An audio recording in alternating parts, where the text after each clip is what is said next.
आत्मा के लिए। और ये मेरे वाली अनुतम यानी गति घटिया अश्रेष्ठ साधना में गति में ही स्थित हैं। यानी मेरे से होने वाली, ब्रह्म से होने वाली, ओम नाम से होने वाली गति ही इनको प्राप्त होगी। या तो अनुतम है, जन्म मृत्यु मेरे भी रहेंगे, अर्जुन तेरे भी रहेंगे, ये खुद कहता गीता ज्ञानदाता ब्रह्म। चौथे अध्याय के 5 और 9 श्लोक में, दूसरे अध्याय के 12 श्लोक में, 10वें अध्याय के दूसरे श्लोक में ये खुद कहता तेरे और मेरे बहुत जन्म हो लिए, तू नहीं जानता मैं जानता हूं। इसलिए जी कह रहा है 18वें अध्याय के 62वें श्लोक में कि अर्जुन तू सर्वभाव से उस परमेश्वर की शरण में जा, उसकी कृपा से तू परम शांति को, सनातन परम धाम को प्राप्त होगा। और 15वें अध्याय के 3-4 श्लोक में बताया है कि उसके पश्चात यानी तत्वदर्शी संत मिल जावे, उस तत्व ज्ञान रूपी शस्त्र से इस अज्ञान को काटकर यानी इसको समझ कर उसके पश्चात परमेश्वर के उस परम पद की खोज करनी चाहिए, जहां जाने के बाद साधक फिर लौटकर कभी संसार में नहीं आते, उनका पूर्ण मोक्ष हो जाता है। अपने आत्मा में प्रसंग चल रहा है कि ओम नाम बताया है 8वें अध्याय के 13वें श्लोक में गीता ज्ञानदाता ने अपनी साधना का, और उससे क्या उपलब्धि होगी? ब्रह्म प्राप्ति। अब 7वें अध्याय के 18वें में तो अपनी साधना को अनुतम यानी अपनी गति को अनुतम बता दिया कि ओम से होने वाली गति परम गति भी अनुतम, क्योंकि ब्रह्म लोक में गए, ब्रह्म लोक में जाने के बाद फिर जन्म मृत्यु, इसलिए कहा वो भी व्यर्थ है, अनुतम है। अरे अनुवादकर्ताओं ने लिख रखा है वो अति श्रेष्ठ है, इन्हें डिक्शनरी बदलवा दी, शब्दों के अर्थ कर रखे। जैसे किसी जगह अंग्रेजी में बैड लिख रखा है, वो बैड, बैड माने खराब, और बैड का अर्थ कोई गुड लिखे, कितना बुद्धिमान है वो समझा नहीं वो सेंटेंस क्या बताना चाहता है, उसको समझ नहीं सकने से उसने उसको अनर्थ कर दिया। ऐसे ही गीता के इस तत्व ज्ञान को ना समझने से गीता के अर्थों का अनर्थ कर डाला इन लोगों ने। वर्ज माने जाना होता है, इन्होंने आना कर दिया। 18वें अध्याय में 66वें श्लोक में ये कहता है गीता ज्ञानदाता कि मेरे सतर की सब पूजाओं को मुझ में छोड़ दे, ओम नाम के जाप को मुझे दे दे, फिर एकम शरणम व्रज, वो सर्वशक्तिमान परमात्मा की शरण में जा, जिसके बराबर दूसरा ना हो, एकम अद्वितीय। इन्होंने वह आना लिख रखा है। अब यहाँ प्रसंग चल रहा है कि जो ये और अन्य नाम देते हैं, ये हरे राम हरे कृष्ण श्री राधे, ये शास्त्र विदिता कमनमान आचरण है इनका, जो 16वें अध्याय के गीता जी के श्लोक नंबर 23-24 के अनुसार व्यर्थ है। यही गीता ज्ञानदाता कहता है, इस कारण से ये मेरी साधना भी 7वें अध्याय के 18वें श्लोक में कि मेरी गति भी अनुतम है। और इसीलिए 7वें अध्याय के 19वें श्लोक में कहा कि बहु नाम जन्मानाम अन्ते ज्ञानवान माम प्रपते, बहुत जन्मों के अंत में कोई ज्ञानी मुझे मेरी भक्ति करता है, नहीं तो नीचे जय गणेश देवा माता थारी पार्वती इन में लगे रहे। और वासुदेव सर्वमिति स महात्मा सुदुर्लभ है, ये बताने वाला कि नहीं वो सर्वशक्तिमान परमात्मा परम अक्षर ब्रह्म ही सब कुछ है, उसी की पूजा करनी चाहिए, उसी से मोक्ष होगा, वो पाप नाशक है, आपकी आयु भी बढ़ाएगा, आपके संकटों के विघ्नों को भी नाश करेगा। और वो परमात्मा अच्छी आत्माओं को आकर मिले हैं, उनको सत साधना से परिचित करवाया है। उन्होंने जो सत साधना की वो अपनी अमृतवाणी में पहले ही साक्ष्य प्रमाणित रख रखे हैं, वो परमात्मा के साक्षी हैं कि सचमुच वो परमात्मा ऐसी ये साधना देता है, और वही आज सदगर्भ बता रहे हैं। ये तो ब्रह्म का मंत्र 8वें अध्याय के 13वें श्लोक में ब्रह्म तक की साधना का मंत्र है ओम। फिर 8वें अध्याय के प्रथम श्लोक में अर्जुन ने पूछा, हे भगवान आपने जो 7वें अध्याय के 29वें श्लोक में जिस तत्ब्रह्म की जानकारी बताई है कि उसकी जानकारी जिसको होगी, सारे अध्यात्म की का ज्ञान हो गया, सब कर्मों का ज्ञान हो गया, तो वो प्राणी केवल, वो साधक केवल जरा और मरण से छूटने का प्रयत्न करता है। तो वो तत्ब्रह्म क्या है और क्या वो अध्यात्म है? 8वें अध्याय के 3रे श्लोक में गीता ज्ञानदाता ने कहा कि परम अक्षर ब्रह्म है। अब 8वें अध्याय के 5 और 7 में तो कहता है मेरी भक्ति कर, मेरा ओम नाम है, मुझे प्राप्त होगा, लेकिन युद्ध करना पड़ेगा, शांति नहीं हो सकती, जन्म मृत्यु तेरी रहेगी मेरी भी रहेगी। 8वें अध्याय के 8, 9, 10 में तुरंत कहा है कि उस परम अक्षर ब्रह्म की साधना करनी है तो उस तत्वदर्शी संतों को पूछो, फिर उसकी भक्ति करने वाला उसको प्राप्त हो जाएगा। और फिर 15वें अध्याय के 1 से लेकर 4 में कहा कि उस परमेश्वर की उस परम पद की खोज करनी चाहिए, फिर जहां जाने के बाद फिर लौट कर कभी संसार में नहीं आते। उसका मंत्र क्या है, उसके लिए उसने ऑप्शन छोड़ दिया कि तत्वदर्शी संत उसके डिटेल बता सकते हैं। 17वें अध्याय के 23वें श्लोक में कहा है ओम तत्सत इति निर्देश है ब्रह्मणे त्रिविध समर्थ है। सचिदानंद घन ब्रह्म यानी परम अक्षर ब्रह्म के पाने की ये 3 मंत्र की साधना है। अब 3 मंत्र की साधना है। जैसे हमने हैंडपंप लगाना है तो हैंडपंप लगाने के लिए जो प्रयत्न है वो पूजा नहीं, पूजा तो जल की कर रहे हैं जिस जो हमने ढूंढना पाना है। तो वो जो साधनाएं हम करते हैं ये साधना तो ये समझ लो ये पूजा नहीं है। कोई नु के ओम नाम का जाप देते हो और उधर से ओम तो काल का जाप है। अब हमने क्या करें, लोहे कट्या करें, लोहे से लोही कट सकता है। तो हमने अपने उद्देश्य को पाने के लिए यह लिखा है कि ओम तत्सती निर्देश है ब्रह्मणे त्रिवेद समर्थ है। ओम ब्रह्म का सरपुरुष का गीता जी अध्याय नंबर 15 के श्लोक नंबर 16 और 17 में 3 पुरुष 3 भगवान बताए। पुरुष माने प्रभु। पुरुष इसलिए का मनुष्य को क्योंकि परमात्मा पुरुष जैसा ही है, वो पुरुष है, हम डुप्लीकेट पुरुष हैं। हम उसके उस जैसे होने से हमें भी पुरुष कहने लगे। वास्तव में पुरुष माने परमात्मा प्रभु। पुरुष कहो ब्रह्म कहो तो यहां कहते हैं सरपुरुष अक्षर पुरुष। गीता जी अध्याय नंबर 15 के श्लोक 16 में 2 पुरुष 2 प्रभु बताए हैं, एक सरपुरुष एक अक्षर पुरुष। ये सरपुरुष है, ये 21 ब्रह्मांड का स्वामी, ये ब्रह्म सर ब्रह्म कहो इसको। ये ब्रह्म है 21 ब्रह्मांड का स्वामी। एक ब्रह्मांड में जो व्यवस्था है इसकी 21 ब्रह्मांडों में ऐसी ही है, लेकिन उन अन्य में प्रलय है। जब इसमें प्रलय होगी तो इन सब जीवों को दूसरे में ले जाएगा, वहां धीरे धीरे से सृष्टि बनेगी, फिर उसका अंत होगा, फिर तीसरे में ले जाएगा। ऐसे ये पूरा घुमाता रहता है। लेकिन ये एक ब्रह्मांड के अंदर संचालन अपनी सारी सृष्टि का करता है। तो 21 ब्रह्मांड है इसके पास। और जो अक्षर पुरुष है उसको परब्रह्म भी कहते हैं। उसके 7 शंख ब्रह्मांड है, ऐसे ऐसे। और जो तीसरा 17वें श्लोक में जो 15वें अध्याय में कहा कि उत्तम पुरुष है तू अन्य। 16वें श्लोक में गीता जी अध्याय नंबर 15 के श्लोक नंबर 16 में जो 2 पुरुष कहे हैं, सरपुरुष और अक्षर पुरुष, इनसे कोई अन्य है वो उत्तम पुरुष श्रेष्ठ परमात्मा, वो परम अक्षर ब्रह्म है और वही परमात्मा कहा जाता है। और उसके पाने के लिए अब उस परम अक्षर ब्रह्म की वही तीनों लोकों में प्रवेश करके सबका धारण पोषण करता है, वो परम अक्षर ब्रह्म है। अब गीता जी अध्याय नंबर 17 के श्लोक नंबर 23 में कहा कि उस सच्चिदानंद घन ब्रह्म की साधना का ओम तत्सत इति निर्देश है ब्रह्मणे त्रिवेद समर्थ है। ब्रह्मणे माने उस परम अक्षर ब्रह्म का, सच्चिदानंद घन ब्रह्म की साधना का केवल 3 मंत्र का के जाप का निर्देश है। निर्देश का मतलब है फाइनल फैसला, नथिंग एल्स।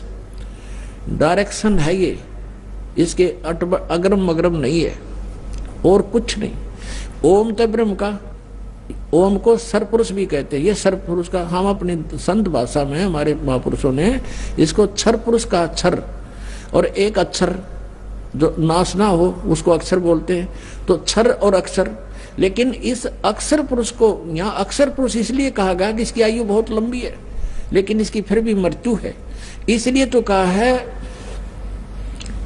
गीता जी अध्याय नंबर 15 के श्लोक नंबर 16 में कहा है कि सरपुरुष और अक्षर पुरुष ये 2 भगवान हैं, 2 पुरुष हैं। इनकी और इनके अंतर्गत जितने प्राणी हैं ये सब नाशवान है। जीवात्मा तो किसी की भी निवृत्ति का जय की, ना कुत्ते की ना सूर की, वो तो बात ही सेपरेट इशू है। लेकिन हम जो प्राणी रूप में हैं ये सबकी मृत्यु होती है और इनकी भी मृत्यु होती है। इसलिए 17वें श्लोक में 15वें अध्याय के में गीता जी में कहा है कि उत्तम पुरुष तो अन्य, उत्तम पुरुष है, उत्तम पुरुष पुरुषोत्तम यानी सही भगवान तो इन दोनों से भी कोई और है, वही परमात्मा कहा जाता है। और वही तीनों लोकों में प्रवेश करके सबका धारण पोषण करता, वो है अवैश्वर, वो है अविनाशी परमेश्वर। और उसके पाने की ये 3 मंत्र की साधना है। ओम सरपुरुष का और तत् ये अक्षर पुरुष का ये सांकेतिक है तत्। ओम तो सार्वजनिक है, तत् और सत ये गुप्त है। तत् और सत ये यानी कोड वर्ड है इनमें। ये दास के अतिरिक्त इनको कोई नहीं बता सकता। और दास से प्राप्त इस ज्ञान से कोई वैसे किसी को बता भी देगा, उसका अपना भी नाम खत्म, दूसरा कल्याण होना है, को नहीं दोषी होगा, उसका नाम खत्म हो जाएगा। तो ये क्योंकि अधिकारी के बिना आप कोई डुप्लीकेट लाइसेंस बना कर देते हो, पासपोर्ट बनाते हो डुप्लीकेट, तो आप भी सजा के पात्र और बनवानिया भी, दोनों ठोके जाएंगे जेल में। तो ऐसा समझदार व्यक्ति गलती नहीं कर सकता। अपराधी व्यक्ति ही ऐसा किया करते हैं। तो जो भगवान के अपराधी हैं, दोषी हैं, वो ही इन मंत्रों को मुझसे प्राप्त करके इस दास से वो स्वयं प्रभु बनने की चेष्टा करेंगे गुरु, तो वो अपना भी जीवन नाश करेंगे और उन प्राणियों के साथ भी धोखा कर रहे हैं जो उनसे उपदेश प्राप्त करेंगे। तो कहने का भाव ये है पुण्यात्माओं, समर्थ का शरणा गहो रंग होरी हो, कदे न हो ए काज राम रंग होरी हो। दुख द्वंद उपाद में जीव बंधे, समर्थ की नहीं उपासा है। दुख द्वंद उपाद में जीव बंधे, समर्थ की नहीं उपासा है। इस दुख द्वंद में, उपाद में, बकवादा में सब जीव लगे हुए हैं, उस समर्थ की पूजा नहीं करते हुए। समर्थ का शरणा गहो रंग होरी हो, कदे न हो ए काज राम रंग होरी हो। बोलो सतगुरुदेव। परम पिता परमेश्वर पूर्ण ब्रह्म सर्वश्रेष्ठी रचनहार कबीर जी की असीम कृपा से आप पुण्यात्माएं सत्संग सुनने के लिए उपस्थित हुए।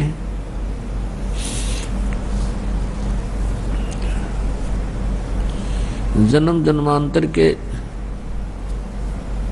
पुण्य और सत साधनाओं का जो संग्रह हो जाता है, तब परमात्मा मनुष्य जीवन देता है। और भी अत्यधिक जो पुण्यकर्मी प्राणी होते हैं, मनुष्य जीवन प्राप्त करके वे सतगुरु शरण ग्रहण कर पाते हैं। वो अत्यंत पुण्यकर्मी होते हैं। उनमें से आप जी हो, कोई भी कारण आपके लिए बना, आप परमात्मा के चरणों तक पहुंच गए हो। चाहे कोई किसी कारण से भी आया है, कोई दुख के कारण यहाँ आया है, कोई संकट के कारण आया है, तो वो संकट, वो दुख उसके लिए वरदान सिद्ध होगा। यदि वो आपत्ति उस पे नहीं आती तो वो प्राणी यहाँ नहीं आता। कुछ पुण्यात्माएं ऐसी हैं जो केवल परमात्मा की ही तलाश में लगी हुई है। वो भी पुण्य कर्मी प्राणी हैं और वो परमात्मा की चाह उनके लिए वरदान बन गई कि वो यहाँ पहुंच गए। और मनुष्य जीवन प्राप्त करके जो प्राणी भक्ति नहीं करते हैं तो वो कर्महीन है। और जो भक्ति कर भी रहे हैं और शास्त्र विधि त्याग के मनमाना आचरण करने वाले संतों के पास चले गए हैं, जो शास्त्र विधि रहित साधना करवा रहे हैं, तो उनका जीवन भी व्यर्थ है, वो भी कर्महीन है। तो पुण्यात्माओं, मनुष्य जीवन की प्राप्ति बार बार नहीं होती। परमेश्वर कबीर देव जी स्वयं आकर के इस तत्व ज्ञान को बताते हैं और समझाते हैं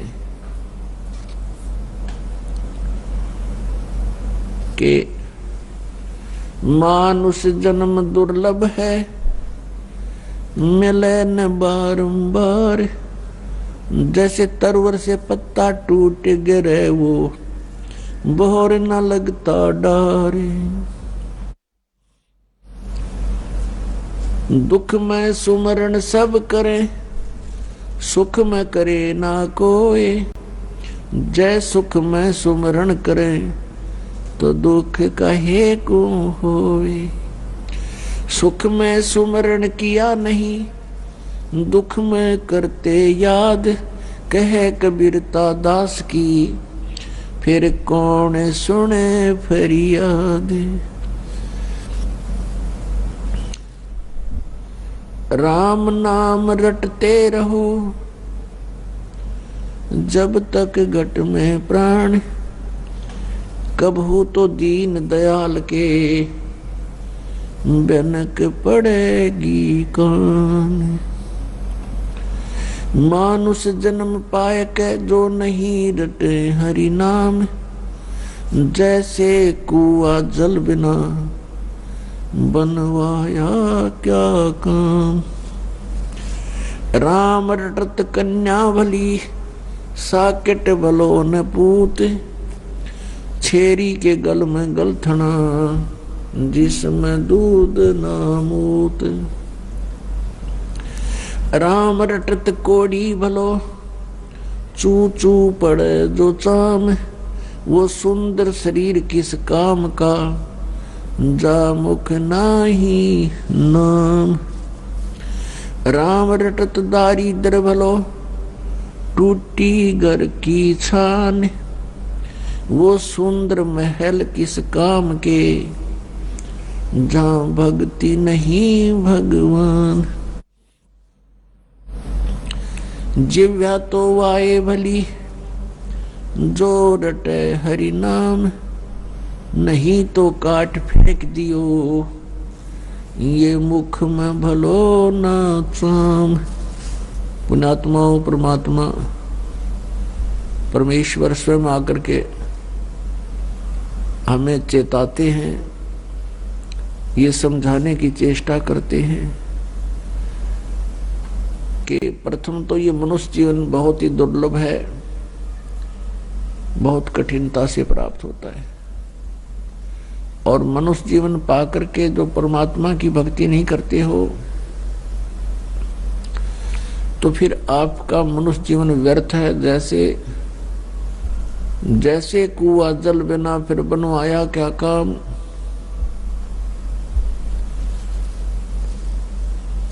अब जिस कूप में जल नहीं है और वो खोद भी रखा है, उसके पक्का स्ट्रक्चर भी बना रखा है और बहुत सुंदर दिखाई देता है, उसमें जल है नहीं तो वो नाम कूप भले ही है लेकिन गुण कुएं के नहीं है उसमें। इसी प्रकार जो मनुष्य जीवन प्राप्त करके प्राणी परमेश्वर की भक्ति नहीं करते हैं, उनका नाम मनुष्य अवश्य है लेकिन गुण मनुष्य के नहीं है। फिर बताते हैं राम रटत दारिद्र भलो टूटी घर की छान, वो सुंदर महल किस काम के जहाँ भक्ति नहीं भगवान। परमात्मा की भक्ति करने वाला वो निर्धन व्यक्ति भला है, अच्छा है, जिसके मकान की छत भी टूटी बेशक हो, जिसकी झोंपड़ी की छत टूटी हो और वो भक्ति कर रहा है, तो कहते हैं वो सुंदर महल किस काम के जहां भक्ति नहीं भगवान।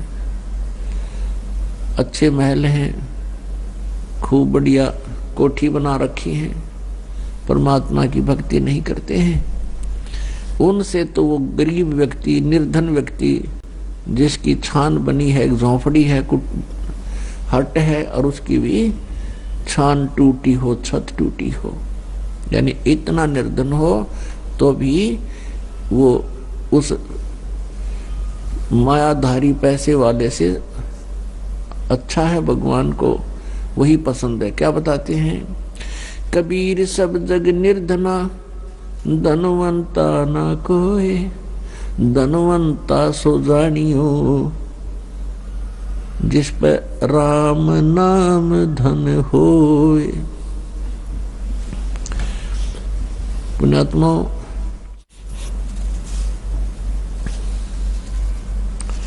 परमेश्वर खुद सारी सृष्टि के रचनहार हैं, सबके पालनहार हैं कबीर साहिब जी, परमेश्वर परम पूज्य कबीर साहिब जी। और वो काशी में बनारस में आए, एक जुलाहे के यहाँ रहने लगे। परवरिश की लीला जुलाहे के घर पर हुई और ऐसे निर्धन के अपना कपड़े की बुनाई करते मेहनत मजदूरी करते थे और उस कपड़े के बुनने से जो मेहनताना मिलता था उसी से अपना गुजारा करते थे। एक झोंपड़ी में रहते थे, कुटिया में, और अपना भक्ति भी करते थे, प्रचार भी करते थे, उसी में से दान भी, धर्म भंडारे भी करते थे। वो क्यों ऐसा करते थे? वो हमें ये उदाहरण देने के लिए लीला करते हैं प्रत्येक युग में कि परमात्मा की भक्ति के लिए ना तो कोई जाति या मजहब बाधक नहीं है, परमात्मा की भक्ति में सेठ होना आवश्यक नहीं है, भक्ति के लिए एक मनुष्य जीवन होना पर्याप्त है। मनुष्य जीवन के बाद फिर परम संत मिलना अनिवार्य है, अति आवश्यक है। परम संत मिलने के बाद फिर भक्ति आप किसी तरह भी, चाहे आपके पास पैसा है, सेठ है, कोई राजा है, अच्छी बात है, वो भक्ति करता तो बहुत ही अच्छा, वो भी अच्छा है। और ऐसा निर्धन भी भगवान की भक्ति करता है तो वो भी भगवान को उतना ही प्रिय है।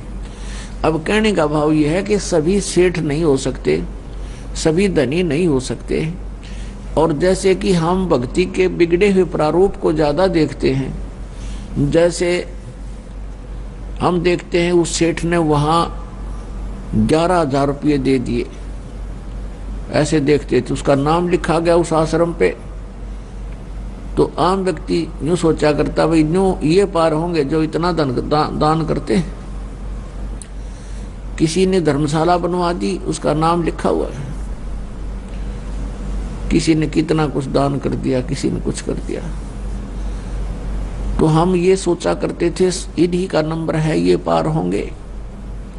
लेकिन परमात्मा कहते हैं दान विद समान है, आपकी क्षमता के अनुसार दान कीजिए, वही पर्याप्त है। जैसे एक व्यक्ति के पास जो है अरबों की संपत्ति है और उसने 2 लाख रुपये दान कर दिए, बहुत अच्छी बात है। और एक व्यक्ति के पास 2,000 रुपये की इनकम है और उसने जो है उसमें से 1,000 दान कर दिया, तो वो उससे अत्यधिक है जिसने 2 लाख दान किए। इन दोनों के अंदर फिर भावना देखी जाती है, यदि भाव सही है, सच्चा भाव है, तो फिर परमात्मा को स्वीकार्य होता है। तो कहने का भाव ये है कि परमात्मा में आस्था, श्रद्धा, एक लगन विशेष हो तो दोनों ही भक्त परमात्मा प्राप्ति कर सकते हैं। लेकिन सभी सेठ नहीं हो सकते, सभी के पास ये व्यवस्था नहीं हो सकती, क्योंकि पूर्व जन्मों के हम पुनः को स्वर्ग में बर्बाद कर चुके हैं। अब फिर नए सिरे से हमारा जैसा प्रारब्ध बना है बचे खुचे कर्मों का, उसी को हम भोग रहे होते हैं। परमात्मा आते हैं, सत भक्ति करवाते हैं, हमें फिर से धनी बनाते हैं भक्ति का, तो फिर हम परमात्मा पाने वाली लाइन में लग जाते हैं। अब जैसे दूसरा प्रारूप बिगाड़ रखा भक्ति का कि जैसे कि परमात्मा वही प्राप्त कर सकते हैं जिन्होंने सब त्याग दिया, घर छोड़ गए, जंगल में रहने लगे, घास फूस फल आहार करके अपना जीवन व्यतीत करते हैं, और कोई तप करता है खड़ा हो करके, कोई धुने लगा करके चारों ओर अग्नि जला करके बीच में बैठा रहता, गर्मियों में, सर्दियों में ऊपर से जलधारा करता है। परमात्मा कहते हैं ये कोरे पाखंड हैं, ढोंग हैं, ये आडंबरी व्यक्ति हैं, इनसे कोई लाभ नहीं, ना ये शास्त्र अनुकूल साधना है।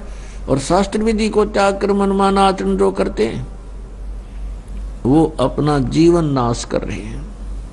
गीता जी अध्याय नंबर 16 के श्लोक नंबर 23 में कहा कि शास्त्र विधि को त्याग कर जो मनमाना आचरण करते हैं, मनमानी पूजाएं साधनाएं करते हैं, उनको न तो कोई सुख होता है, न उनकी कोई सिद्धि होती है और न ही उनकी गति होती है, यानी यूजलेस।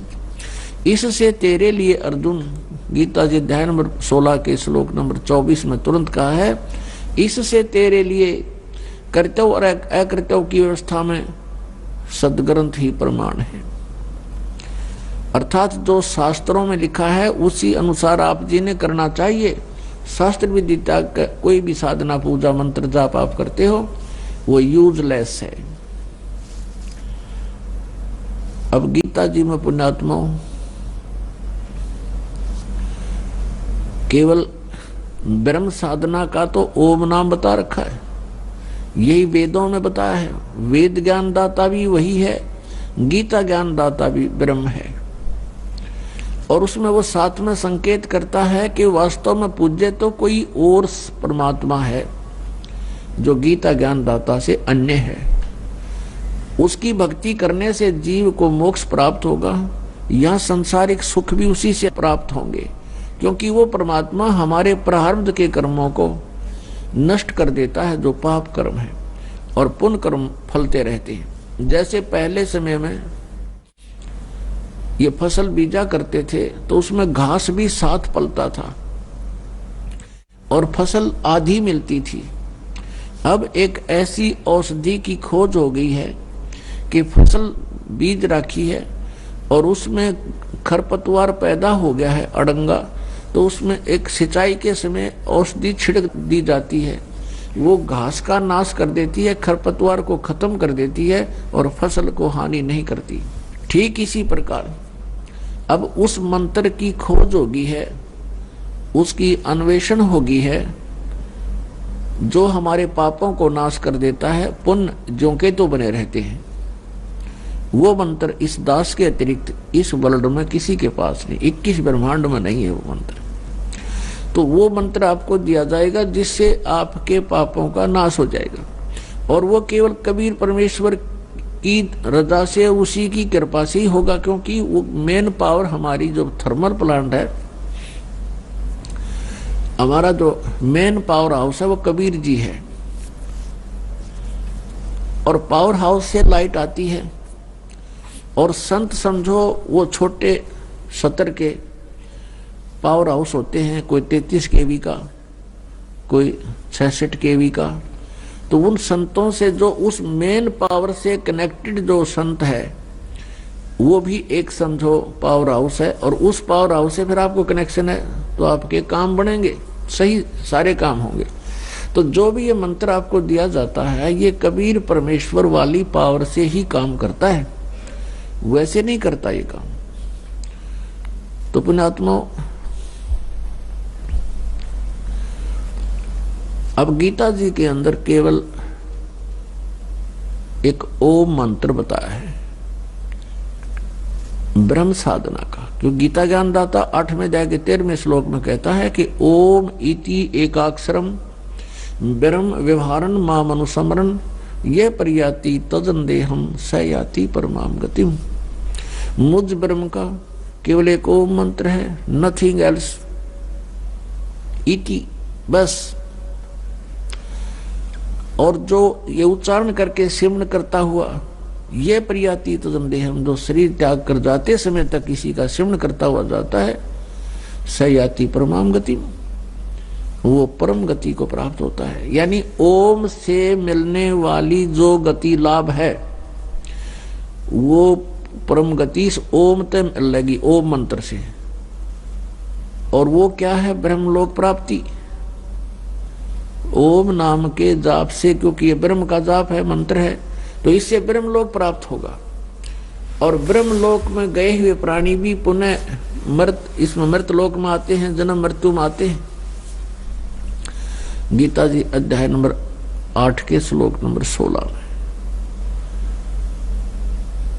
तो इसलिए गीता जी अध्याय नंबर 7 के श्लोक नंबर 18 में गीता ज्ञानदाता अपनी गति को, ओम से मिलने वाला जो लाभ है उसको अनूतम कहता है, क्योंकि जन्म मृत्यु, गीता ज्ञानदाता कहता अर्जुन तेरे और मेरे बहुत जन्म हो चुके हैं, तू नहीं जानता मैं जानता हूं।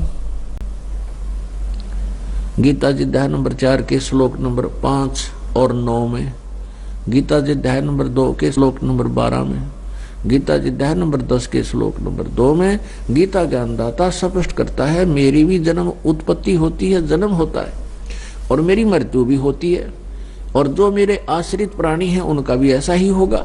अंडरस्टूड है। इसलिए वो कहता है कि यदि तूने पूर्ण मोक्ष चाहिए और परम शांति चाहिए, क्योंकि जब तक जन्म मृत्यु है तो यहाँ तो यही समस्याएं सामने आएंगी। जितनी बार भी जन्म होगा यही प्रैक्टिकल होगा जो आज आपका हो रहा है, यही तरीका होगा। संतान ना हुई तो दुखी, हो गए तो फिर दुखी, कोई मर गया कोई बच गया फिर हाहाकार मची।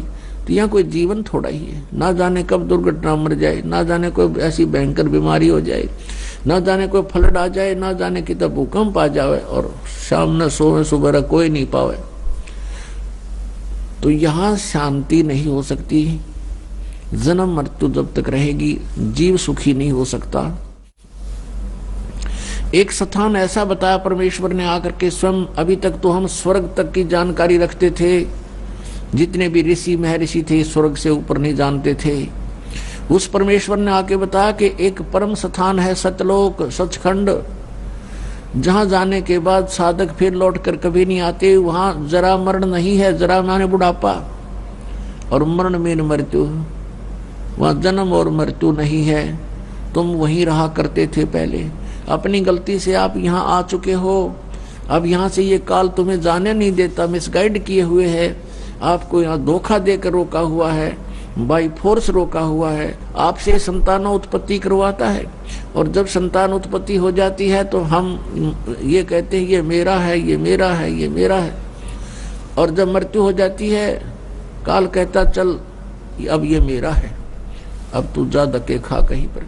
अब जो मनुष्य जीवन से कार्य हमने करना होता है उसको ये नहीं करने देता है, और करने देता है तो नकली कितने करो, जैसे पहाड़ों पर चढ़ जाओ, वहां दर्शन करके आओ, धक्के खाओ खूब, कोई प्रॉब्लम नहीं। और जब ये सतलोक आश्रम बरवाला की तरफ चलने लगते हैं 100 बाधाएं पैदा कर देता है, 100 शंकाएं पैदा कर देता है। वहाँ ऐसा कैसा है, ऐसे कैसे है, और वहाँ हम भटका करते थे, कभी मन में शंका नहीं आई कि यहाँ क्यों आए, यहाँ क्या रखा इन पत्थरों में, क्योंकि वो काल प्रेरित थे हम। अब दयाल प्रेरित हो गए, परमात्मा की रजा से हम यहाँ पाएंगे। हमने परमात्मा की रजा को बनाए रखना पड़ेगा। उसकी रजा जब तक रहेगी तब तक रहेगी जब तक आप मर्यादा में रहोगे, परमात्मा के नियम को भंग नहीं करोगे तो उनका आपके साथ एक टच बना रहेगा। और आपने मर्यादा भंग कर दी तो भगवान का हाथ उठ जाता है, फिर आप यहाँ नहीं आ पाओगे, फिर तो वहीं धक्के खाओगे जहाँ पहले खाते थे। तो यहाँ आपने परमात्मा का पंजा बनाए रखने के लिए मर्यादा सबसे पहले रखनी पड़ेगी। जो नियम बताए गए हैं उनको खंड ना करना, भगवान आपके साथ रहेगा। तो यहाँ आप, तो गीता ज्ञानदाता कहता है कि मेरा तो केवल एक ओम नाम है, और इसके सिमरण से मेरे वाली जो गति मिलेगी वही फाइनल है मेरी तरफ से। तो फिर ये कहता है कि जन्म मृत्यु मेरी भी बनी रहेगी और अर्जुन तेरी भी बनी रहेगी, परम शांति नहीं हो सकती। अब फिर बताया 15वें अध्याय के 1 से लेकर 4 में और 16 और 17 में, गीता जी अध्याय नंबर 18 के श्लोक नंबर 62 में कहा कि अर्जुन तू सर्वभाव से उस परमेश्वर की शरण में जा जिसकी कृपा से तू परम शांति को और सनातन परम धाम को प्राप्त होगा। सनातन परम धाम माने शाश्वतम स्थानम, शाश्वत माने सदा रहने वाला अविनाशी सत्य, और स्थान माने धाम कहो, लोक कहो चाहे स्थान कहो। तो हम सतलोक कहते हैं, हमारे भगवान ने उसको सतलोक कहा है। दूसरी भाषा में सचखंड कहते हैं, खंड कहो, द्वीप कहो, लोक कहो, और सत्य माने सच। तो सचखंड कहो, सतलोक कहो, सतपुरुष कहो, सतपुरुष कहो, भाषा भिन्न है। तो वो सतलोक में से परमात्मा स्वयं आए, वहां रहते हैं भगवान, और हमारे जो यहाँ नहीं आए हम वहां रह गए, हम यहाँ गलती से आ गए, तो वो वहीं रह रहे हैं सभी आत्माएं, पुण्यात्माएं। और जो परमात्मा के इस आदेश का पालन करके सत भक्ति करके वापस चले गए, वो भी वहां पर विद्यमान है। तो हम वहां रहा करते थे और वहां चलना पड़ेगा अपने। अब क्या बताते हैं 15वें अध्याय के 1 से लेकर 4 और 16 और 17 में गीता ज्ञान दाता कहता है कि सरपुरुष और अक्षर पुरुष, सरपुरुष ये स्वयं है, अक्षर पुरुष ये परब्रह्म है जो 7 संग ब्रह्मांड का स्वामी है, और सरपुरुष है ये केवल 21 ब्रह्मांड का स्वामी है। और गीता जी अध्याय नंबर 15 के श्लोक नंबर 17 में कहा कि उत्तम पुरुष है तू अन्य परमात्मा इति उदाहरते, ये लोग धर्म आवी से विभ्रति अवय ईश्वर है। अब सरपुरुष और अक्षर पुरुष जो 15वें अध्याय के 16वें श्लोक में कहा है कि ये तो दोनों नाशवान हैं, इनके अंतर्गत जितने प्राणी हैं वो भी और ये भी। जीवात्मा अलग, वो तो सेपरेट इशू है, वो तो गधे कुत्ते सब के अमर है, वो नहीं मरती। अब फिर कहा कि 15वें अध्याय के 17वें श्लोक में कि उत्तम पुरुष यानी पुरुषोत्तम श्रेष्ठ प्रभु तो कोई और है इन दोनों से, और वही तीनों लोकों में प्रवेश करके सबका धारण पोषण करता है। क्योंकि गीता जी अध्याय नंबर 15 के श्लोक नंबर 1 में कहा कि उल्टा लटका हुआ संसार रूपी वृक्ष है, जिसकी ऊपर को जड़ है, नीचे को तीनों गुण रूपी शाखा है। तो ये संसार रूपी वृक्ष की जड़ जो है मूल परमात्मा है, परम अक्षर ब्रह्म है, और मूल से ही पूरे पेड़ को आहार मिलता है। तो यहां बताया है कि वो जो मूल रूपी भगवान है वो परम अक्षर ब्रह्म। 8वें अध्याय के प्रथम श्लोक में अर्जुन ने पूछा कि वो आपने जो 7वें अध्याय के 29वें श्लोक में कहा है भगवान कि जो तत्व ब्रह्म को और सारे दात्म को और सभी कर्मों से परिचित हो जाता है, जान लेता है, वो केवल जरा और मरण से ही छूटने का प्रयत्न करता है, या संसार की कोई वस्तु डिमांड नहीं करता। तो किम तत्परम, वो ऐसा क्या भगवान है, ऐसा कौन है वो परमात्मा जिसके जानने के बाद फिर यहाँ की इच्छाएं समाप्त हो जाती हैं। गीता ज्ञानदाता ने 8वें अध्याय के 3रे श्लोक में कहा कि वो परम अक्षर ब्रह्म है। तो यहाँ 15वें अध्याय के 17वें श्लोक में कहा है उस परम अक्षर ब्रह्म की तरफ संकेत है। परम अक्षर पुरुष कहो चाहे ब्रह्म कहो, कि वो तीनों लोकों में प्रवेश करके सबका धारण पोषण करता है, वो उत्तम पुरुष है। तू अन्य, वो तो वो परमात्मा तो कोई और है। अब यहाँ गीता ज्ञानदाता 15वें अध्याय के 18वें श्लोक में कहता है अपने बारे में कि मैं तो केवल लोक वेद के आधार से पुरुषोत्तम प्रसिद्ध हो रहा हूँ, क्योंकि मेरे अंतर्गत जितने प्राणी हैं, चाहे वो जड़ हैं, चाहे वो जीवात्मा हैं, और चाहे वो स्थूल शरीरधारी हैं प्राणी हैं, जितने भी प्राणी मेरे 21 ब्रह्मांड में हैं, उनसे मैं श्रेष्ठ हूँ, उनसे तगड़ा हूँ, इसलिए मैं पुरुषोत्तम प्रसिद्ध हो रहा हूँ। आई एम नॉट पुरुषोत्तम, क्योंकि वो तो 15वें अध्याय के 17वें श्लोक में बता दिया, वो तो कोई और है। और कहे मैं तो लोक वेद यानी सुने सुनाए ज्ञान के आधार से, और यहाँ के जितने प्राणी हैं वो मुझे पुरुषोत्तम मान रहे हैं। मैं पुरुषोत्तम नहीं हूँ, मेरा तो जन्म मृत्यु होता है, फिर पुरुषोत्तम की तरह है जिसकी जन्म मृत्यु होती है। तो उस पुरुषोत्तम के पाने के लिए गीता जी अध्याय नंबर 17 के श्लोक नंबर 23 में कहा है कि उस परम अक्षर ब्रह्म की साधना का मंत्र बताया है कि ओम तत्सत इति निर्देश ब्रह्मण त्रिविद समर्थ है। उस ब्रह्मण माने सच्चिदानंद घन ब्रह्म यानी परम अक्षर ब्रह्म का जो मंत्र है, उसको पढ़ने की जो साधना है वो 3 मंत्र की है, और उसकी 3 प्रकार की विधि है उसके सिमरण करने की। ये है उस परमात्मा के पाने का। इससे क्या होगा, गीता जी अध्याय नंबर 15 के श्लोक नंबर 1 से 4 में कहा है कि जब तत्वदर्शी संत मिल जा, जो उल्टे लटके हुए संसार रूपी वृक्ष के सभी विभागों को बताता है, सवेदवित, वो तत्वदर्शी संत है। तत्वदर्शी संत के मिलने के पश्चात इस अज्ञान रूपी अंधकार को तत्व ज्ञान रूपी शस्त्र से काटकर उसके पश्चात परमेश्वर के उस परम पद की खोज करनी चाहिए। गीता जी अध्याय नंबर 15 के श्लोक नंबर 4 में कहा है कि उसके पश्चात परमेश्वर के उस परम पद की खोज करनी चाहिए, जहां जाने के बाद साधक फिर लौटकर कभी संसार में नहीं आते, अर्थात उनका पूर्ण मोक्ष हो जाता है। और केवल गीता ज्ञानदाता कहता है केवल उसी की भक्ति करो। अपने आत्माओं कहने का भाव ये है कि हम जो साधना कर रहे हैं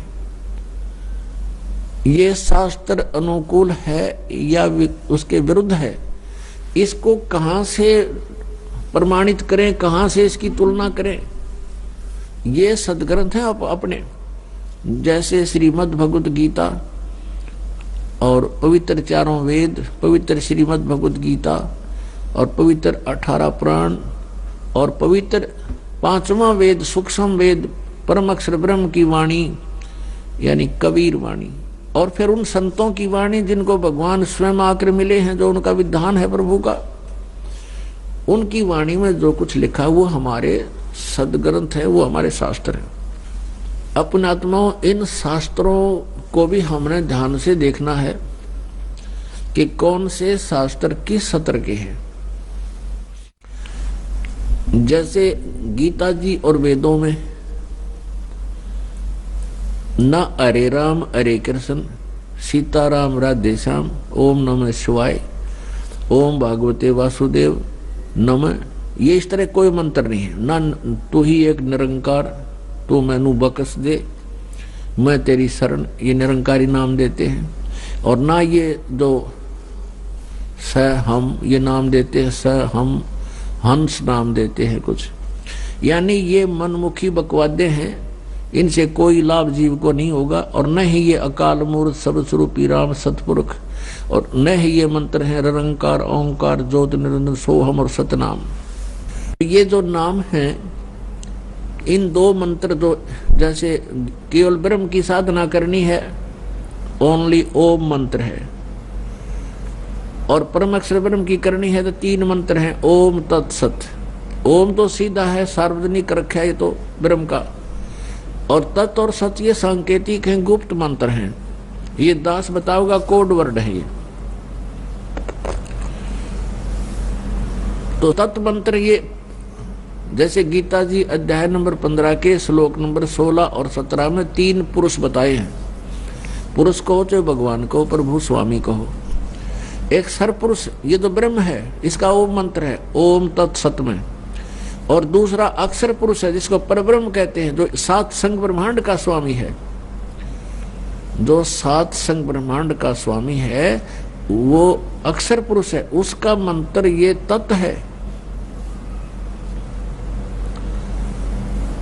और जो सत मंत्र है ओम तत्सत में, वैसे तत् सांकेतिक है, सीधा नहीं ओम तत्सत ओम तत्सत ये जाप नहीं करने का ऐसे। अब सत जो मंत्र है वो भी सांकेतिक है, इसका अन्य एक मंत्र है, ये है परम अक्षर ब्रह्म का, ये उस परम पिता का मंत्र है।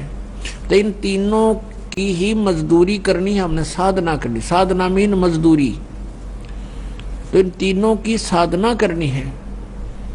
अब पुण्यात्मा पूजा और साधना में अंतर होता है। पूजा क्या है? जैसे हमने किसी से ऋण ले रखा, ऋण, तो हम उस ऋण को उतारने के लिए जो साधना कर रहे हैं वो मजदूरी कर रहे हैं। तो हम जिसका ऋण देना है उसकी पूजा नहीं करें, हम तो उसके को अपना पैसा उतारने के लिए उसको अपनी मजदूरी करें। अब जैसे हमने पुणात्मा, जैसे आप जी ने सेब खरीदनी है, सेब, अब उस सेब को कैसे प्राप्त किया जाए? सबने पता, सेब है मार्केट में मिल रहा है, लेकिन जेब में पैसे नहीं है तो मार्केट में कैसे मिलेगी? अब ये भी ज्ञान हो गया कि सतलोक में सतपुरुष है और वहां पर सारा सुख है, तो वो वहां पहुंचेंगे कैसे? वो भक्ति धन चाहिए। जैसे हमने सेब खानी है, सेब के गुणों का ज्ञान हो गया, और वो कहाँ मिलती है? मार्केट में या मंडी में या कहीं बाजार में मिलेगी। तो कैसे मिलेगी? पैसे से मिलेगी। तो पैसे के लिए हमने क्या करना पड़ेगा? कोई मजदूरी कर या कोई और धंधा कर, फिर पैसे इकट्ठे कर और फिर सेब प्राप्त कर, वहां जाके मार्केट में जाते मिलेगी फिर तो। और जेब में पैसा नहीं है तो घूमे जा, वहां पर सेब भी रखा है, कोई ना दे तो उठा करके। तो ऐसे ही हमने सतलोक जाना है, तो हमारा उद्देश्य जो था, पूजा सेब की थी, सेब की पूजा थी, लेकिन मजदूरी कहीं और कर रहे थे। तो हमने पाना परमेश्वर कबीर देव, सतलोक पाना, वो हमारी सेब है और मजदूरी ये है। अब ये मजदूरी बताई है ओम तत्सत मंत्र की, और जो प्रथम मंत्र आपको दिया जाता है ये इनकी पूजाएं नहीं है, ये भी मजदूरी है उस सेब को खाने, सेब को पाने की, परमेश्वर तक जाने की। आइए अब हम उन श्रद्धालुओं के अनुभव जानते हैं जो जगत गुरु तत्वदर्शी संत रामपाल जी महाराज जी से दीक्षा प्राप्त कर चुके हैं तथा उनके द्वारा बताए गए भक्ति मार्ग पर चल रहे हैं। नमस्कार सर। सत साहिब सर। सर क्या नाम है आपका? मुझे दास का नाम जगदीश दास। कहाँ से आए सर आप? सर मैं एमपी गुना से आया हूँ। संत रामपाल जी महाराज से नाम दीक्षा कब लिया आपने? संत रामपाल जी महाराज जी से नाम दीक्षा 22/9/2013 को ली दास ने। संत रामपाल जी महाराज से नाम दीक्षा लेने से पहले क्या आप कोई भक्ति साधना करते थे? जी, संत रामपाल जी महाराज जी से नाम दीक्षा लेने से पहले दास ब्रह्मा विष्णु शिव जी दुर्गा गणपति एवं सभी देवी देवताओं की भक्ति किया करते थे। नव दुर्गा जी का व्रत किया करते थे, शिवरात्रि को उपवास व्रत किया करते थे और सभी तरह के सुंदरकांड किया करते थे। मंदिर में सुंदरकांड करने जाया करते थे, सभी तरह के व्रत उपवास किया करते थे। तो सर देवी देवताओं की इतनी भक्ति की, 9 दुर्गों के इतने व्रत किए, उनसे आपको क्या क्या लाभ हुए? उनसे लाभ तो कुछ नहीं हुआ। मैं मंदिर में जब सुंदरकांड करने के लिए जाते थे तो वहां से हम गांजा लगाना और सीख गए। वो गांजा पीते थे, गांजा पीने के बाद सुंदरकांड करते थे। इससे पहले भी हम नशा तो सभी करते थे और वहां से गांजे की शुरुआत और हो गई। नशा करते करते हम यहाँ तक हो गए कि मेरा वजन मात्र 46 किलो वजन रह गया था। यही भक्ति करते करते मेरे चाचा जी का सन 2011 में शांत हो गए मेरे चाचा जी। ये भक्ति करते करते मेरे मन में इस बात का एक जगह बनी रहती थी, बार बार सोचा करता था कि इस भक्ति को करते करते कि मेरे चाचा जी नहीं रहे, ये कैसी भक्ति है। वो जबकि रामायण जी भी पढ़ते थे, वो सब करते थे। तो सर फिर आप संत रामपाल जी महाराज की शरण में कैसे आए? संत रामपाल जी महाराज जी के शरण में हम, जब मैं घर पर रहता था तो बीड़ी सिगरेट जर्दा सिपाड़ी गुटखा दारू पीना मांस खाना सभी विकार मेरे अंदर थे। मैं ताश खेलता था। कई बार मेरे पिताजी ने मेरे पैर भी पड़े हैं कि बेटा तू दारू छोड़ दे। बहुत तरह तरह से समझाया, लेकिन मुझे एक आदत नहीं छूट रही थी। उस कारण से मुझसे कोई नशा नहीं छूट रहा था। तो पिताजी ने डांट फटकार लगाई। डांट फटकार के कारण मैं गुनाह आ गया। मैंने छोटा मोटा मूंगफली का काम करना चालू किया। मूंगफली का काम करते घनश्याम जी हैं, एक घनश्याम जी राठौर हैं जो सकतपुर रोड पर रहते हैं, उनका मकान का काम लगा था। वहां पे हम बैठ कर गांजा पीने लगे। गांव पे गांजा पीते थे, वही गांजा गांव पे वहां पे पीने लगे। गुना गांजा पीने के बाद हम 10-12 लोग वहां पे बैठने लगे। हर रोज शाम को गांजा पीते थे। एक रोज एक जय गुरुदेव वाले भैया हैं जिनका नाम दयाराम ओझा है, जो छावनी गुना में रहते हैं। उनने एक नुगरा के विषय में एक बात करी कि जो एक नुगरा पे जो पाप है जो धरती में इस किसी प्राणी के ऊपर नहीं है। निगरा क्या होता है? कि नुगरा वो होता है जिसका कोई गुरु नहीं है। मुझे इतना ज्ञान नहीं था कि गुरु क्या होता है क्या नहीं होता। मैंने तो वो सुना था कि गुरु नाम दीक्षा दिलवाते हैं, जो बहन भैया बना लेते हैं। गुरु जो नाम दीक्षा दिलवाते हैं वही गुरु होते हैं। मैंने यही सुना रखा था। तो इसके बाद हमारे मन में एक प्रेरणा जागी कि अपन गुरु बनाएं। गुरु बनाने पर जब एक घनश्याम जी जो राठौर जी हैं, उनके गांव पे एक राजू सेन थे। वो राजू सेन जी गांजा पीते थे बहुत जोर से। वो राजू सेन जी एक पुस्तक लाए थे, सतलोक आश्रम बरवाला संत रामपाल जी महाराज जी का जहाँ हिसार जिला में आश्रम है, वहां से ज्ञान गंगा पुस्तक लेके आए थे। तो हमारे मन में विचार थी पूर्ण गुरु के विषय में जानने की। तो पूर्ण गुरु की वो पुस्तक लेके आए थे। तो उस पुस्तक में हमने क्या देखा, उस पुस्तक में ब्रह्मा विष्णु शिव के माता पिता की जानकारी थी, माता दुर्गा के पति की जानकारी थी। जो हमारे अंदर कुछ कसक थी उस सभी प्रश्नों की उस पुस्तक के अंदर जानकारी थी। जब हमने वो पुस्तक हमारे पास आई तो वो पुस्तक भी पढ़ते रहे हम। और जो दयाराम जी ओझा थे, उनकी जो जय गुरुदेव की पुस्तक थी, हमने कुछ समय तक वो भी पढ़ी। और एक दो बार हम उनके छोटे घर पे जो सत्संग होता है उसमें भी गए। तो मैंने मेरे मन में एक धारणा बना ली कि मैं जय गुरुदेव जी से नाम दीक्षा लूंगा। लेकिन ज्ञान गंगा पुस्तक पूर्ण तरीके से और भी पढ़ी तो उसमें पाया कि ब्रह्मा विष्णु शिव के कोई माता पिता हैं। अभी तक मैंने सभी पंथों में सभी धर्म गुरुओं के मुंह एक ही यही सुना है कि कोई ब्रह्मा विष्णु शिव के माता पिता नहीं है और ब्रह्मा विष्णु शिव ही सर्वेश्वर हैं, महेश्वर हैं। और मन के अंदर एक कसक जगी। कसक क्या जगी? पहले तो मैं जो पुस्तक लाए थे भैया उनसे नाराज हुआ, उनसे कहा कि आप कहाँ से लाए हो ये पुस्तक, आपने कैसे बना ली, क्या कर लिया, तुम ब्रह्मा विष्णु शिव के माता पिता बताते हो, तुम तो नास्तिक हो। जब ये गुस्सा करते करते उनने कहा भगत जी आप पुस्तक अगर आपको बुरी लग रही है हमारी हमको दे देना, कोई हमने आपसे पैसे नहीं लिए हैं, आप एक बार उस पुस्तक को पढ़ें। तो जो घनश्याम जी थे वो और हम एक रोज ज्ञान गंगा पुस्तक पढ़ रहे थे, इतने में एक पीछे से गाय आई। जो पानी के लिए एक टैंक था, जो लेटरिन का टैंक था, उस लेटरिन के टैंक में गाय गिर जाती है। उसके दोनों साइड पट्टी रखी हुई थी। वहां पे कोई भाई नहीं थे, कोई कम जनता थी। तो हमने मन में एक सोच आया, विचार आया कि ऐसा ना हो जो गाय मर जाए जब नीचे ऊपर जा रही है, ऐसा ना हो कि कल अगर हम कहेंगे कि गाय अपने आप गिरी है तो कोई नहीं मानेगा, सब यही कहेंगे कि इन लोगों ने गाय को भगाया होगा तो इसलिए गाय गिर गई, तो हम परेशान हो जाएंगे। बहुत ज्यादा हम परेशान हो गए। तो जो घनश्याम जी राठौर जी थे वो तो भाइयों के लिए लुभाने के लिए चले गए कि इस गाय को उठाना है, और मैं ये सोचने लगा कि ये गाय नीचे ऊपर जा रही है, इसका क्या होगा।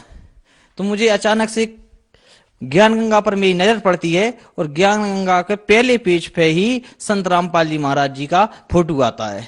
उस फोटो को देखकर मैं प्रार्थना करता हूं कि हे संत रामपाल जी महाराज, मैंने सुना है कि आप परमात्मा के अवतार हैं। आज जो इस ये गाय गिर गई है, हम पर इतनी कृपा बख्शो कि इस गाय ना मरने हम पे ये दुनिया वाले गौ हत्यारा कहेंगे। तो इतना सोचते ही मेरे मन में एक विचार आता है, एक झनकार सी आती है मेरे कान में कि इस चेरी को इस गाय के नीचे लगा दो और इस चेरी पर बैठ जाओ जो बांस की होती है। मैंने उस गाय के नीचे उस चेरी को लगाया और एक साइड से मैं बैठ गया तो गाय वो पानी में अथफर हो गई और वो नीचे ऊपर जाना उसका बंद हो गया। इतने में जो घनश्याम जी आ गए, फिर हमने उस गाय को निकाल लिया काफी परेशान होने के बाद। तो मेरे मन में एक ये विचार बन गया कि संत रामपाल जी महाराज जी पूर्ण संत हैं, क्योंकि ब्रह्मा विष्णु शिव का जो उन्होंने पता बताया था जो ज्ञान गंगा पुस्तक के अंदर, मैंने शिव पुराण के अंदर भी मिलाया, श्रीमद् देवी भागवत जी के अंदर भी मिलाया। तो इस कारण से मेरे अंदर विचार बन गया कि हाँ संत रामपाल जी महाराज पूर्ण संत हैं। कुछ दिन बाद हम विचार बनाते हैं बरवाला संत रामपाल जी महाराज जी के बरवाला आश्रम जाने की, जो हिसार जिला में है। वहां पे हम जाते हैं, नाम दीक्षा ले ली। तो सर संत रामपाल जी महाराज से नाम दीक्षा लेने के बाद हमने बहुत से संत रामपाल जी महाराज के शिष्यों से सुना है कि उन्हें बहुत से लाभ प्राप्त होते हैं, तो क्या आपको भी कोई लाभ प्राप्त हुए? मुझे सबसे बड़ा लाभ तो ये मिला, पहली बात तो मेरे जो 5 नशा थे वो पूरी तरीके से नशा छूट गए हैं। उस समय मेरा 46 किलो वजन था, आज परमात्मा की दया से मैं हष्ट पुष्ट हूँ, आज मुझे कोई परेशानी नहीं होती। उस समय मैं बैठता तब मेरी दोनों आंखें मुछ जाती थी, आज मुझे कोई थकावट महसूस नहीं होती। पहला लाभ तो ये हुआ। दूसरा लाभ ये हुआ, सब मेरे हृदय में जहाँ पे कुछ दर्द उठता था तो अब वो दर्द भी नहीं उठता, दर्द भी पूरी तरीके से साफ है। पत्नी है, उन पत्नी के लिए ज्यादा तबीयत खराब रहती थी, सोती रहती थी, कुछ भूत प्रीत का चक्कर भी था।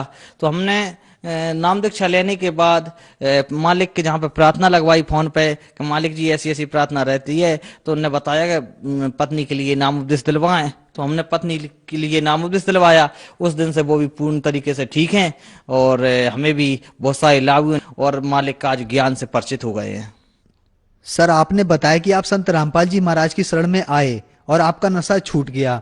आज पूरे विश्व में नशा बुरे तरीके से फैला हुआ है और सरकारें, एनजीओ और बहुत सारी संस्थाएं इस नशे को छुड़वाने के लिए बहुत से प्रयास करते हैं, लेकिन ऐसा नहीं हो पा रहा है।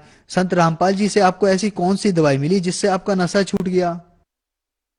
जी सर, जब मैं सुंदरकांड में जाता था उसमें बोला जाता था, गम्मत होती थी, गम्मत में सुना था मैंने, कहा करते थे कि सदा भवानी दायनी सन्मुख रहे गणेश, 5 देव रक्षा करें ब्रह्मा विष्णु महेश।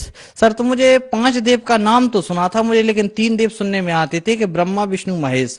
लेकिन संत रामपाल जी महाराज जी से दीक्षा लेने के बाद मैंने पाया है कि 5 देव उन्होंने बताए हैं कि जो 5 देव अपने शरीर में वास कर रहे हैं, किसी अन्य चीज में नहीं है। जहाँ जीव है शरीर में, वहां 5 देव वास कर रहे हैं। एक चीज और सुनी थी मैंने, जो रामायण जी के अंदर एक चौपाई आती है जो हर समय हिंदू भाई बोलते हैं, सब भाई बोलते हैं मंगल भवने अमंगल हारी, द्रवहंस दशरथ अजर बिहारी।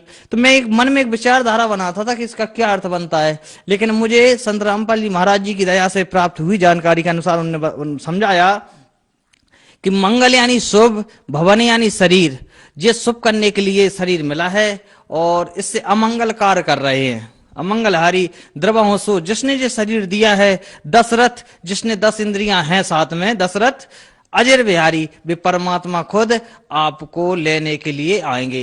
इस शरीर को शुद्ध रखें, जबकि हम भक्ति भी करते थे, इस शरीर को हमने शुद्ध भी नहीं रखा था। आज पूर्ण संत रामपाल जी महाराज जी की दया से कोई बीड़ी सिगरेट जर्दा सुपारी को हाथ भी नहीं लगाते। जो संत रामपाल जी महाराज जी मंत्र देते हैं सदग्रंथों के अनुसार, उन मंत्रों में इतनी शक्ति है कि उन मंत्रों के जाप करने से आसानी से सभी नशा छूट जाते हैं। और जो संस्था हैं और धर्म गुरु हैं, इनके पास ना तो ऐसी कोई शक्ति है, ना ऐसा कोई मंत्र है सदग्रंथों से प्रमाणित जिससे कोई नशा छूट सके। एक संत रामपाल जी महाराज जो 4 वेद, 6 शास्त्र, 18 पुराण, 11 उपनिषद से ज्ञान दे रहे हैं, उनके मंत्रों में इतनी शक्ति है, उनके मंत्र जाप करने से सभी नशा विकार पूरी तरह से छूट रहे हैं। तो सर, जो भक्त समाज आज आपको देख रहा है, आप उन्हें क्या संदेश देना चाहोगे? वैसे सर, मैं संदेश देने वाला होता तो कोई नहीं हूं, लेकिन मैं अपने आप में एक विचारधारा बनाता हूं, सोचता हूं कि जिस तरीके से संत रामपाल जी महाराज जी की शरण में आने से मेरे नशा विकार छूट गए हैं, भारत की युवा पीढ़ी आज पूरी तरह से नशे की तरफ चल रही है। भारत की युवा पीढ़ी को मैं एक संदेश देना चाहूंगा कि संत रामपाल जी महाराज जी का ज्ञान समझें।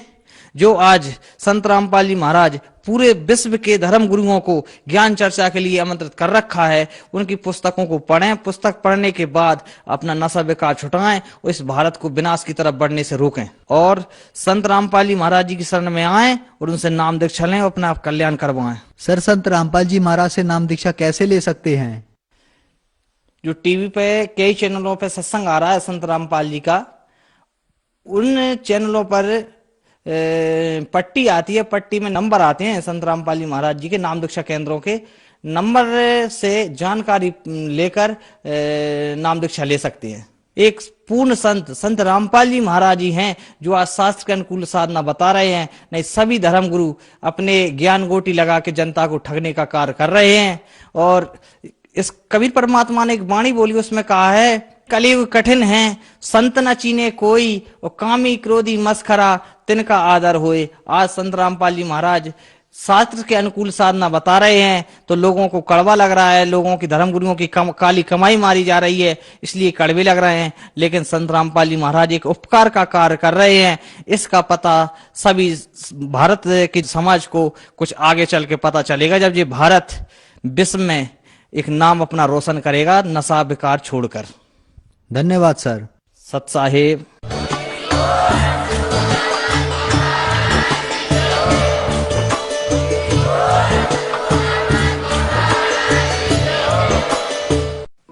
आप सुन रहे थे जगत गुरु तत्वदर्शी संत रामपाल जी महाराज के मंगल प्रवचन।